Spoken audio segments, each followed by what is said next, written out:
ह्या इलेक्शनाक ह्या प्रोटेस्टाचो परिणाम जातलो?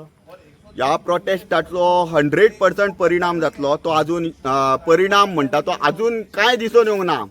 जशे आमच्या नागा बाबान जे सांगले रुद्र अवतार आणि कितें म्हणटा ते आमी उग्र ह्या म्हणटा पळय ती उग्र शक्ती जागृत जातली आणि आता कितें आहा ते फुडले 108 दिसा वयल्यान तांकां कितें ते फुडें कळटलें. आणि हे जे आसा तांकां ऑलरेडी कळलेलें आसा सरकाराक की हे आंदोलन यशस्वी जाल्लेलें आहा म्हणून आणि त्यांचो प्रकल्प भायर पडटा म्हणून. पण ह्या आंदोलनांतल्यान एक गजाल घडटली की गोंयाक नेवे वळण जे जाय मार्गदर्शन जाय नेवी स्टेप्सां घेवपाक ते हांगाच्यान सुरवात जातली. आणि हो जर प्रकल्प जर भायर पडत जाल्यार गोंयान खंयचेच प्रकल्प आनीक सक्सेस जावचे ना हेय तांकां कळलेलें आहा. म्हणून अजून पर्यंत मनमानीचेर आसा ते आनी आपले खंय तरी बारीक जावंक सोदिना. पण तांकां हांगाच्यानूच फाटल्यान सरचें पडटलें. बरं, थँक्यू.